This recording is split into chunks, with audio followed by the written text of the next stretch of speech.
اسلامی ملک کا حاکم ہونا چاہیے، اس قابل ہی نہیں۔ رات کو چلے گشت کے لیے، اطراف مدینہ دیہات مدینہ میں پہنچ گئے۔ آپ نے دیکھا ایک عورت اس میں موجود ہے، اور وہ بیچاری وہ تبکی، وہ رو رہی تھی اپنے گھر میں۔ فسألها عمر عن حالها، جناب عمر بن خطاب نے کہا وہ بہن تو کیوں روتی ہے، وہ بہن تو کیوں روتی ہے؟ وہ نہیں جانتی تھی۔ وہ کہتی ہے انا امرأۃ عربیہ، میں ایک عربی عورت ہوں، عربی النسل عورت ہوں، میں عرب خاندان سے تعلق رکھنے والی ہوں۔ ولیس عندی شیء، اور اس وقت میرے پاس کوئی عورت موجود نہیں ہے، حالانکہ میں درد ذہ میں مبتلا ہو چکی ہوں، حالانکہ میرے ہاں بچی یا بچے کی ولادت ہونے کے۔ فبکا عمر، فبکا عمر، تو 22 لاکھ مربع میل کا حاکم عمر بن خطاب بھی رونا شروع کر دیتا ہے کہ اے عمر، تیری سلطنت میں ایک عورت کو درد ذہ ہو رہا، بچے کی ولادت کا ٹائم آیا اور اس کی سہولت کے لیے یہاں بندہ کوئی موجود نہیں ہے۔ اس بات پہ عمر رونا شروع ہو جاتا۔ اسلامی سلطنت پہ تو یہ بھی لازم ہے کہ لوگوں کی صحت کا اعلیٰ نظام کا بندوبست ملک میں کیا جائے۔ کیوں رو رہے تھے؟ کہا تو درد ذہ میں مبتلا ہے اور تیرے پاس کوئی دیکھ بھال کرنے والا نہیں ہے، یہ میری حکومت کے اندر ہو رہا ہے۔ عمر فبکا عمر، عمر رونا شروع ہو، عمر رونا۔ اور ہمارے ملک میں ایسے عظیم ہسپتال بنے ہوئے ہیں، ایسی عظیم ترین ہسپتالوں میں سہولیات ہیں کہ جو فرما روا ہیں یا ان کے جتنے اہل و عیال ہیں اگر بیمار ہو جائیں تو پورے ملک میں کوئی ایک ہسپتال بھی ایسا نہیں جہاں ان کا جن کے غلام ہیں وہیں جا کے علاج کرواتے۔ یہ ہمارے ملک کی حالت۔ فبکا عمر، اور عمر اسلامی حاکم کیسا ہوتا ہے سن رہے ہیں نا موضوع؟ عمر روتے ہیں۔ اب کیا کیا؟ وعاد عمر یحرول الی بیتی، فعاد یحرول الی بیتی۔ کوئی عربی جاننے والا بیٹھا ہوتا تو تڑپ چکا ہوتا۔ عمر وہاں سے لوٹے، یحرول الی بیتی، اور دوڑتے ہوئے اپنے گھر جا رہے ہیں، پیدل نہیں، سعی الی بیتی، قدرے تیز بھی نہیں، یمشی الی بیتی، چل کے نہیں، یحرول الی بیتی۔ کہا عمر نے دوڑ لگا دی ہے۔ کیوں دوڑ رہا ہے 22 لاکھ مربع میل کا حاکم؟ کیوں دوڑ رہا ہے نائب اتم مصطفیٰ، مظہر اتم مصطفیٰ، مراد مصطفیٰ، جو جس راستے پہ چل پڑے تو شیطان نکل جاتے ہیں؟ کیوں رو رہے ہیں؟ کیوں دوڑے لگا رہے ہیں؟ فبکا عمر، کہا ایک عورت کو تکلیف ہو رہی ہے اور اس کے بعد دیکھ بھال والی کوئی بھی نہیں ہے۔ فقال لامرأته ام کلثوم بنت علی رضی اللہ عنہما، آپ اپنے گھر اپنی بیوی کے پاس پہنچے، مولا کائنات کی شہزادی، مولا مشکل کشا کی بیٹی سیدہ فاطمہ الزہرا کی لخت جگر ام کلثوم جو فاروق اعظم کی بیوی ہے، ان کو جا کے کہا کیا خیال ہے؟ کیا حل لکی فی اجر ساقہ اللہ الیک، کیا آپ کا کوئی خیال ہے کہ اللہ آپ کو عظیم اجر عطا فرمائے؟ شوہروں کو پیغام دیا، جبر نہیں کرنا۔ فرما کیا تیرا کوئی ارادہ ہے کہ اللہ تجھے عظیم اجر عطا فرمائے؟ انہوں نے کہا امیر المومنین خیریت تو ہے۔ آپ نے ساری بات بتائی، انہوں نے کہا میں آپ کے ساتھ چلتی ہوں، مجھے بھی ثواب کی ضرورت ہے۔ بھائی امیر المومنین، بادشاہ وقت، حاکم وقت کی بیوی ایک عام عورت کے درد ذیل کے معاملے کے لیے چل پڑی ہے، اور یہاں تو ایک نسبت ہی نہیں ہے، یہاں نسبتیں دو ہیں، حاکم وقت کی بیوی بھی ہے اور تاجدار مدینہ کا خون بھی ہے، ان کی رگوں میں سرکار کا خون بھی، دونوں شوہر اور بیوی چل پڑے۔ عمر بن خطاب نے کہا جو ولادت کے وقت عورت کی ضروریات ہوتی ہیں وہ اپنے گھر سے اٹھاؤ، پتہ نہیں ان کے پاس موجود ہے کہ نہیں، پتہ نہیں ان کے گھر میں یہ سہولیت موجود ہے کہ دونوں چل پڑے، گھر میں پہنچ گئے، عمر باہر بیٹھے ہیں، ام کلثوم اندر عورت کے پاس ہیں، آپ کی بیوی اور مولا کائنات کی بیٹی اور شہزادی۔ تھوڑی ہی دیر گزرتی ہے، فقالت ام کلثوم یا امیر المومنین بشر صاحبک بغلام، اے امیر المومنین آپ کو خوشخبری ہو، اللہ نے اس عورت کو بیٹا عطا فرمایا ہے، اللہ نے اس عورت کو۔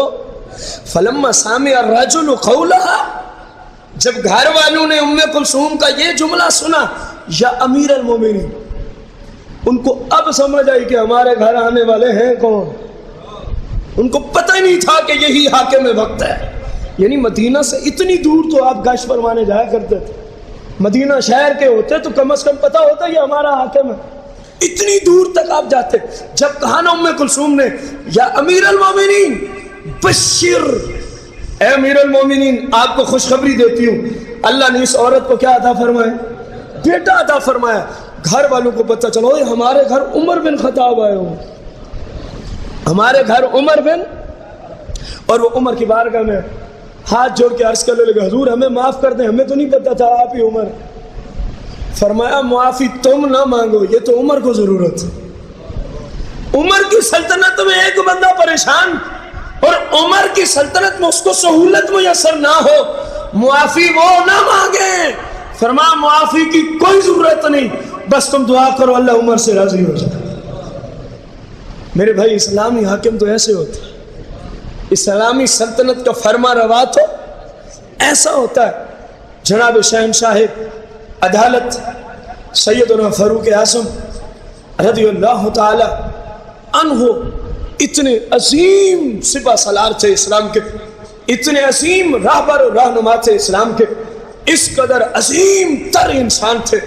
آپ کئی بار قومی اسمبلی کے اجلاس میں خطاب فرما رہے تھے، پتہ ہے وہ کتنا بڑا محل تھا جہاں قومی اسمبلی کا اجلاس ہوا کرتا تھا، مدینہ منورہ میں مسجد نبوی کی چٹائیاں، وہاں بیٹھ کے مل جل کے پوری دنیا کے بارے میں فیصلے کیے جاتے تھے۔ آپ تشریف فرما اور آپ نے جو قمیض مبارک پہنی ہوئی تھی غالباً اس کو 12 یا 17 پیمد لگے ہوئے تھے، چمڑے کے 12 یا 17 کیا لگے ہوئے تھے، جوڑ لگے ہوئے تھے، چمڑے کے جوڑ قمیض مبارک کو لگے، اور آپ اس وقت حاکم وقت ہونے کی حیثیت سے، امیر المومنین ہونے کی حیثیت سے لوگوں کو خطاب فرما رہے تھے۔ لوگوں کو آپ نے تو اپنے گورنروں پہ سختی کر رکھی تھی، فرمایا اگر میں نے کسی کو دیکھا ترکی گھوڑے پہ سوار ہوتے ہوئے معزول کر دوں گا، اگر میں نے کسی کو دیکھا کہ بریک لباس پہنتا ہے اس کو میں گورنری سے معزول کر دوں گا، معطل کر دوں گا۔ بات سمجھ آئی ہے کہ نہیں ہے؟ آپ فرمایا اگر تمہارے دروازے غریبوں کے لیے ہر وقت کھلے ہونے چاہیے، یہ ہر گورنر پہ لازم ہوتا تھا۔ ایک ایک آج جو ملک ہے اس سے بڑے بڑے علاقے کا تو ایک ایک گورنر آپ نے مقرر کیا ہوا تھا، آج جو علیحدہ کنٹری بنی ہوئی اس میں ایک ایک گورنر ہوتا تھا، اور آپ کی طرف سے کیا لازم ہوتا، بریک لباس پہنا تو معطل کر دیں گے، کیونکہ میرے آقا کریم کی شریعت میں بریک لباس پہننے کی، سمجھیں آپ اسلامی حاکم کیسے ہوتے۔ ایک عورت کے درد ذہ کی وجہ سے خود بھی رو رہے ہیں، دوڑ رہے ہیں، بیوی کو بھی ساتھ لے کے چلے گئے، اور جب تک ان کا معاملہ حل نہیں ہوا اس وقت تک امیر المومنین بیٹھے ہیں ان کے گھر کے باہر۔ اور آج اگر ڈی سی او سے ملنا ہو تو آپ کو مجھے کوئی جانے ہی نہ دے، پہلے کوئی حوالہ ہے، کسی فاسق و فاجر سے تعلق ہے،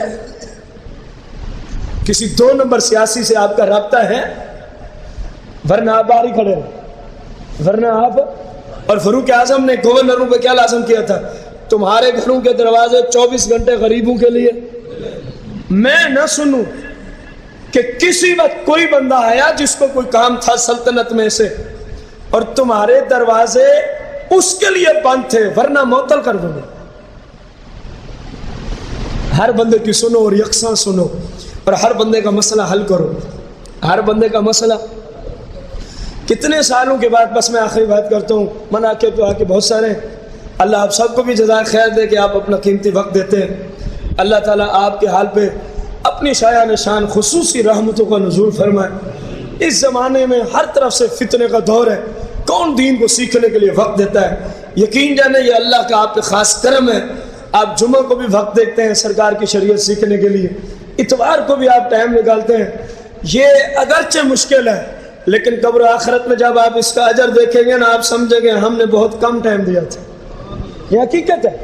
اللہ تعالیٰ آپ کو اسی طرح اپنے کرم میں، اپنے فضل میں رکھے کہ آپ اس کی شریعت اور دین کے ساتھ رہیں اور دین کے لیے وقت نکالتے رہیں.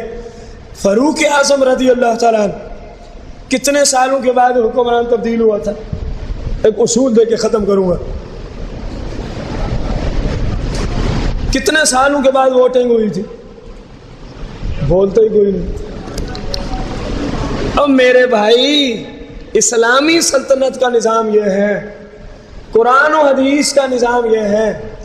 اسلامی ملک میں جو فرما روا ہے، اسلامی ملک میں جو وزیر ہے، اسلامی ملک میں جو مشیر ہے، جو وزیر اعظم ہے، اللہ حاضر القیاس، حتیٰ کہ مؤذن مسجد اور خادم مسجد تک، یہ سب اوقاف کے سسٹم میں آتے ہیں. اسلام کی دنیا میں سب اوقاف کے. اس کے لیے قانون کیا ہے؟ جب تک پہلا بندہ زندہ ہے اور اس میں کوئی ایسی خامی نہیں ہے کہ قرآن و حدیث کہے اب یہ اس منصب کا اہل، اس کو معزول نہیں کیا جا سکتا، اس کو معطل.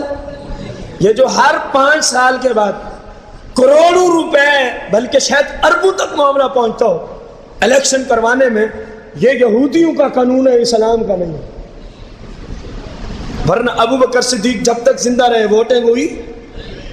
اب آپ نے صرف نہیں سے بلند آواز سے جواب دینا ہے.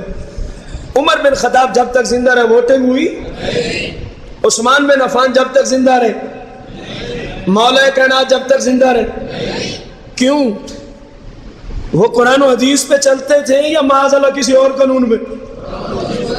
تو پھر میں نے تو یہ بات نہیں کہی نا، یہ تو رسول اللہ کی بات ہے کہ جب تک اسلامی ملک کا حاکم موجود ہے، زندہ ہے، اور اس کے اندر ایسا کوئی کام اور ایسی غلطی نہیں کہ قرآن کہے اب یہ حاکم ہونے کے اہل نہیں ہے، اس وقت تک اس کو معزول نہیں کیا جا سکتا. اس وقت تک دوبارہ ووٹنگ نہیں. اور جو ووٹنگ ملک پاکستان میں ہوتی ہے یہ بھی خلاف شریعت ہے. ہر بندے کو اسلامی حاکم کے مقرر کرنے کے لیے ووٹ دینے کی قرآن و سنت نے اجازت ہے. اس کے لیے ایک معیار رکھا. اس صفت کا متحمل بندہ ہو تو ووٹ دے سکتا ہے، اور وہ شاید لاکھ میں چند ملے. ہمارے زمانے میں، ہمارے زمانہ میں اسی پر قیاس کرو وزراء کو، اسی پر قیاس کرو جامعات کی انتظامیہ کو، اسی پر قیاس کیا جائے گا مسجد کی انتظامیہ کو. یہ کوئی شریعت نہیں ہے. 3 سال کے بعد انتظامیہ تبدیل ہو رہی ہے، 5 سال کے بعد انتظامیہ تبدیل ہو رہی ہے، 8 سال کے بعد مختلف علاقوں میں مختلف نظام ہے. یہ کوئی شریعت ہے؟ اور انتظامیہ جس شعبے کی انتظامیہ ہے وہ یہودیوں کے قانون پہ چل رہا ہے یا قرآن و سنت کے قانون پہ؟ یار مدرسہ، مسجد، قبرستان، اللہ حضل کے جتنے اوقاف کے مراحل ہیں کس قانون پہ چلتے ہیں؟ یہاں قرآن و حدیث آپ کو بتایا جاتا ہے یا یہودیوں کے قانون؟ آپ تو سمجھ آئیے آپ کو. تو جو یہاں چلانے والے انتظامیہ وہ کیوں یہودیوں کے قانون کے تحت برطرف کر دی جاتی ہے؟ اور خدا کا نام لینا، میں آپ کی مسجد کی بات نہیں کر رہا. ایک تو یہاں یہ مسئلہ ہے، کوئی بات آپ ایسی کر دیں جس کا تعلق مدرسے مسجد سے، باہر جا کے لوگ کہتے ہیں پتہ نہیں انتظامیہ سے کوئی مسئلہ بنا ہو. اور میرے بھائی مسئلہ بنا ہوتا تو میں ان کے خلاف ہی بولتا. بات سمجھ آ رہی ہے کہ نہیں؟ یہ انتظامیہ کے حق میں ہے یا ان کے خلاف ہے کلمات؟ کہ جب تک وہ زندہ ہے انتظامیہ تبدیل، یہ شریعت کا قانون ہے، یہ شریعت کا. ہاں اگر ان میں کسی ایک بندے میں یا 2 میں یا 3 میں ایسی خامی آ جائے کہ شریعت کے اب یہ اس کا اہل، تو صرف اس ایک بندے کو سائڈ پہ کیا جائے گا، وہ بھی عزت کے ساتھ، وہ بھی عزت کے ساتھ. یا ان میں سے کوئی تھک گیا نیکیاں کما کما کے، ان میں سے کوئی تھک گیا نیکیاں کما کما کے، تو وہ خود سائیڈ پہ ہوگا، انتظامیہ بحال رہے گی۔ وہ کہ میں جا رہا ہوں تو ساری انتظامیہ توڑ کے جاؤں گا، یہ یہودیوں کا قانون ہوگا، یہ شریعت پہ عمل۔ او بھائی تو نہیں نیکیاں کما سکتا تو بقایا کو تو کمانے دینا۔ بات سمجھ آ رہی ہے؟ جب تک مسجد کا مؤذن زندہ ہے اور اس میں کوئی شریعت کے خلاف کام، اور اس کا معیار کس سے پوچھنا ہوگا؟ ہم مؤذن مسجد کو نکالنے لگے ہیں، کیا شریعت تقاضا کرتی ہے کہ نہیں؟ کس سے پوچھنا پڑے گا؟ مفتی اسلام سے، مفتی ہے۔ ہم انتظامیہ مسجد کی چینج کرنے لگے ہیں، کس سے پوچھنا پڑے گا؟ مفتی اسلام سے۔ بھئی ان کا قصور کیا ہے؟ ان کے اندر کون سی خلاف شرع بات آ گئی ہے جس کی وجہ سے آپ ان کو، شریعت کہہ رہی ہے جب تک زندہ ہے چلائیں۔ ہاں اگر ان میں کچھ تھک گئے تو اکیلا سائڈ پہ ہو جائے، اس کی جگہ اور بندہ آ جائے، اس کی جگہ۔ ایک وزیر اعظم کو اتارا، سارے وزیر تو نہیں اتریں گے۔ بات سمجھ آئی ہے کہ نہیں ہے؟ اور اس کو تو وہ بھی مان رہے ہیں جو خلاف قانون چل رہے ہیں۔ ایک نااہل ہوا ہے نا تو صرف ایک ہی کو اتارا گیا ہے نا، اب جتنے نون لیگ کے وزیر تھے سب کو اتار دیا ہے۔ تو جو تھک گئے وہ خود سائڈ پہ ہو جائے، وہ خود۔ اسی طرح مؤذن مسجد، اسی طرح مدرس جامعات، مدرسوں میں جتنے شیوخ پڑھا رہے ہیں، بچیاں ہیں یا بچے ہیں، اسی طرح مسجد کا امام، اسی طرح مسجد کا خطیب، مسجد کا مدرس، جب تک وہ زندہ ہے اور اس میں ایسا کوئی مسئلہ نہیں ہے کہ جس کی وجہ سے اب مفتی فتویٰ لگائے یہ امامت کے قابل ہے، اس وقت تک اس کو امامت، تدریس، انتظامیہ، مؤذن، خادمیت، فلاں فلاں فلاں الی وزیر اعظم، یہ سارے اوقاف کے معاملات، وزیر اعظم تک کسی کو کوئی اتار، ہاں اب اس کو رہنے نہیں دیں گے جو سرکار کی شریعت کے خلاف ہو جائے، خواہ وہ امام صاحب ہی کیوں نہ ہو، خواہ وہ خطیب صاحب ہی۔ آپ کو سمجھ آئیے میرے جملے کہاں جاتے ہیں؟ نظام مصطفیٰ ہی چلے گا۔ تو ہم ملک کو کہتے ہیں، اپنے آپ پہ ہم کیوں نہیں لاگو کرتے؟ اور جتنے جو کہ ہم ہیں، ہمارے گھر میں نظام مصطفیٰ ہے، ہم بادشاہ وقت کو کہتے ہیں نظام مصطفیٰ لگاؤ۔ میں سوال کرتا ہوں، ہمارے گھروں میں جو کچھ ہو رہا ہے یہ نظام مصطفیٰ کے تحت ہے؟ ہم خود ٹھیک ہو جائیں تو نظام اکثر ٹھیک ہو جائیں گے کہ نہیں ٹھیک ہو جائیں گے؟ لیکن ہماری بدقسمتی، ہم صرف نعرے لگاتے ہیں، ہم دوسروں کو کہتے ہیں نظام مصطفیٰ لگاؤ، ہم حکومت کو کہتے ہیں نظام مصطفیٰ لے آؤ، ہمارے گھروں میں نظام مصطفیٰ کی خوشبو آتی۔ معاشرہ انفرادیت سے بنتا ہے، میرا گھر بھی شریعت کے مطابق، آپ کا گھر بھی شریعت کے، اگلا گھر بھی، اور زیادہ سے زیادہ عدالت ان کے پاس ہے نا، معاشرہ تو سارا سرکار کی شریعت والا ہو جائے گا کہ نہیں ہو جائے گا؟ قصور ہمارا اپنا ہے، وہ ہم ڈالتے ہیں کسی اور پہ۔ عدالت میں ہماری پہنچ نہیں ہے نا کہ ہم عدالت کے قانون خود تبدیل ہے، یہ حکمرانوں کا کام ہے۔ اپنے گھر میں تو نظام مصطفیٰ رہ جو ہو سکتا ہے کہ نہیں ہو سکتا؟ بولو تو صحیح، ہم میں سے کتنوں کے گھروں میں رہ؟ نظام مصطفیٰ میں پردہ شرعی ہوتا ہے، نظام مصطفیٰ میں کپڑے عورتوں کے شریعت والے ہوتے ہیں، نظام مصطفیٰ میں چھوٹے بڑے کا لحاظ نہیں، انصاف سے گھر میں جس کا قصور ہے وہی معافی مانگے، خواہ شوہر کا قصور ہے تو بیوی سے معافی مانگے، نظام مصطفیٰ تو یہ ہے۔ امام کا قصور ہے مقتدی سے معافی مانگے، شیخ کا قصور ہے شاگرد سے معافی مانگے، نظام مصطفیٰ یہ ہم نے لاگو کیا تو کم از کم ہاں نام ساتھ دیا کرو۔ کاش کے مسلمانوں کو سمجھ آ جائے، کاش کے مسلمانوں کو سمجھ آ جائے۔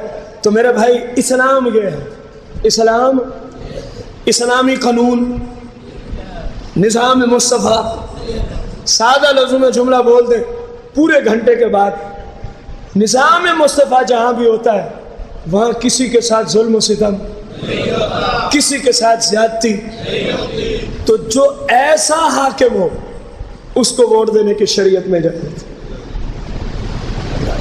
اس کو ووٹ دینے کی شریعت میں اجازت ہے۔ جو ایسا حاکم ہو جو کہے قانون قانون مصطفیٰ ہی چلے گا، جو کہے نظام نظام میں، اس کو ووٹ دینا مسلمانوں پہ فرض ہے۔ اور جو اس کا غیر ہے اس کو ووٹ دینا حرام ہے، کیونکہ پھر ہم نے گناہ پہ مدد کی، پھر ہم نے ظلم پہ کیا کی ہے؟ مدد کی ہے۔ اللہ کا قرآن ہے وَلَا تَعَاوَنُوا عَلَى الْإِثْمِ وَالْعُدْوَانِ، ایک دوسرے کی ظلم اور زیادتی پہ مدد مت کرنا، ظلم اور زیادتی پہ مدد۔ انشاءاللہ ہماری جانیں، ہماری عزتیں، ہمارا مال، ہماری اولاد اس بندے کے ساتھ ہے جو نظام مصطفیٰ کی بات کرے گا، جو نظام مصطفیٰ کی۔ ہم دعا کو ہیں اللہ کرے کہ نون لیگ ہی اعلان کر دے، اللہ کرے کہ نون لیگ ہی اعلان کر دے کہ حکومت آئے گی تو نظام سارا حکومت۔ ہم کسی کے ذاتی طور پہ دشمن، سرکار کی شریعت ہے، سرکار مدینہ کی، آصف علی زرداری اعلان کر دے۔ ہم تو دعا کو ہیں جن کی حکومتیں آتی ہیں یہی تبدیل ہو جائیں، ہم تو یہ دعا کو ہیں۔ لوگوں کے ذہنوں میں فتنہ ہوگا، فتور ہوگا، اپنے ذہن میں جو ایک ہی نظام ہے، نظام ہے۔ ہمیں یہ تو نہیں ہے کہ نواز شریف آئے یا زرداری آئے، جو مرضی ہے سر آنکھوں پہ، لیکن نظام کون سا ہو؟ ہم اس کے لیے ہماری عزتیں بھی حاضر ہیں، اس حاکم کے لیے ہماری جانیں بھی، اس حاکم کے لیے ہمارے مال بھی، ہماری اولاد بھی، کیونکہ ہم اس شخصیت کے لیے نہیں کر رہے، ہم تو سب کچھ قربان کر رہے ہیں نظام مصطفیٰ کی خاطر۔ اور کوشش کرو اپنے گھروں سے ابتدا کر دو، اپنے گھروں سے، اپنے گھر میں وہ چیزیں چلنے دو جو اسلامی ہیں، وہ کام ہونے دو جو اسلامی ہیں، جو اللہ تعالیٰ آپ سب کو جزائے خیر عطا فرمائے۔ آپ نے جو وقت دیا اور بلکہ ٹائم سے زیادہ وقت دیا، اللہ تعالیٰ اس کے بارے میں بھی آپ کو اپنی شان نشان اجر سے نوازے، کیونکہ خاص درس تھا فاروق اعظم کی شہادت کے حوالے سے، اس لیے اپنے وقت سے زیادہ، جیسا کہ اگلے اتوار میں شاید اس سے بھی ڈبل ٹائم لگ جائے،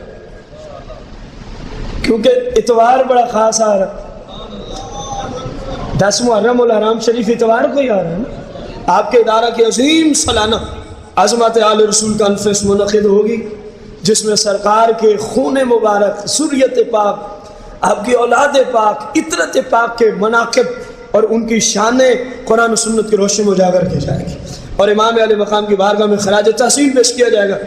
اگر آپ اس ظالم وقت کو ووٹ دیتے ہوئے اس کو حاکم مان لیتے، آج ہمیں یہ بھی پتہ نہ ہوتا ماں کی عزت کیا ہے، آج ہمیں یہ بھی پتہ نہ ہوتا بیٹی اور بہن، پھپھو اور خالہ کی عزت کیا ہے۔ یہ سارا کرم حسین چلا رہا ہے، یہ لجپال آقا حسین کا کرم ہوا ہے امت میں کہ آج ہمیں پتہ ہے یہ ماں ہے، اس کی عزت یہ ہے۔ وہ ظالم تو ساری عزتیں پامال کرنے پہ تلا ہوا تھا، کہا تجھے ووٹ نہیں دیں گے کیونکہ تو ظالم ہے، تو نظام مصطفیٰ کا دشمن ہے، ہم تجھے ووٹ ہے۔ معلوم ہے جو حسینی ہوگا، جو نظام مصطفیٰ کی بات نہیں کرتا، وہ اس کو ووٹ بھی۔ امام حسین کی سیرت یہی۔ اللہ مجھے آپ سب کو دین پہ عمل کی توفیق عطا فرمائے۔